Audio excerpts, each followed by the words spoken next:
이 집중 취재에 이어가겠습니다. 이 중대재해처벌법, 이른바 중처법이 지난 27일부터 50인 미만 사업장까지 확대 적용됐습니다. 이 오늘로 시행 사흘째인데 이 해당 법안을 놓고 정부 여당과 야당의 갈등은 점점 더 격화하고 있습니다. 이번 중처법 확대 시행, 이 어떤 것이 바뀌었고 또 쟁점은 무엇인지 보도국 취재기자와 함께 자세한 얘기 나눠보도록 하겠습니다. 이종우 기자, 안녕하세요. 네, 안녕하세요. 네, 이 중대재해처벌법은 2년 전부터 시행되고 있었던 것으로 알고 있는데요. 이번에 어떤 부분이 달라졌기에 이렇게 여야가 첨예하게 대립을 하고 있나요? 네, 중처법은 사업장에서 중대재해 사고가 발생했을 때 예방 의무를 소홀히 한 사업주나 경영 책임자에게 1년 이상의 징역 또는 10억 원 이하의 벌금을 부과하는 내용을 담은 법안입니다. 말씀해 주신 대로 지난 2022년 1월 27일부터 시행됐는데요.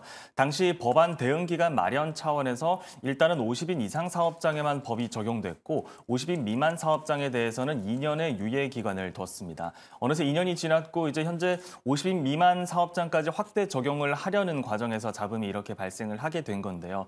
정부 여당과 소상공업계에서는 코로나19 등에 따른 준비 부족을 이유로 2년의 추가 유예를 요구해온 반면 야당과 노동계에서는 계획대로 시행할 것을 요구하고 있습니다. 이에 대해서 국회에서 여야 간의 논의가 있기는 했습니다만은 끝내 합의점을 찾지 못했고 결국 만 2년이 되는 지난주 토요일에 전격적으로 확대 적용됐습니다. 네, 이 말씀해 주셨다시피 정부와 여당이 법안 유예를 강력하게 주장하고도 결국 뜻을 관철시키지 못한 건데 이에 대해 대통령이 또 직접 목소리를 냈다고요? 네, 윤 대통령은 앞서서 야당의 무책임한 행위에 강력한 유감을 표명한다면서 비판을 가한 데 이어서 오늘 한동훈 비대위원장과의 오찬 회동에서는 영세 사업자들이 어려움을 겪지 않게 중처법 협상을 이어가야 한다고 강조했습니다. 국민의힘은 영세 기업과 소상공인의 피해로 돌아갈 것이라면서 윤 대통령의 목소리에 힘을 보탰고요. 민주당은 노동 현장의 안전을 위해서 반드시 필요한 조치라고 응수했습니다. 각 당 원내대표의 목소리를 직접 들어보시죠. 중대재해처벌법이 요구하는 의무사항은 대기업들도 충족시키기가 쉽지 않으며 더욱이 코로나19의 여파에서 아직 벗어나지 못한 중소기업과 영세업체들로서는 2년간의 유예기간은 너무 짧은 기간이었습니다. 현장의 준비가 되어 있지 않는데 업주를 처벌한다고 사고가 없어지는 것은 아닙니다. 중대재해처벌법이 2년간 허송세월에 놓고 정부 여당은 어떠한 책임의식도 없이 그저 유예만 해달라고 합니다. 네, 앞서 본 인터뷰에서도 드러나다시피 이렇게 여야 대표들은 이견을 좁히지 못하고 있는데요. 이번 중처법 확대 적용에 대한 경영계와 이 노동계 반응은 좀 어떤가요?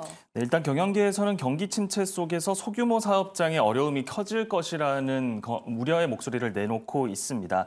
지난 2년간 법이 적용됐었던 50인 이상 사업장에서도 안전사고가 줄어들지 않았다는 것이 그 근거인데요. 해당 법안의 실효성은 낮은 반면 안전관리 체계를 구축하는 데 따른 비용은 현실적이라는 것을 지적한 셈이 되겠습니다.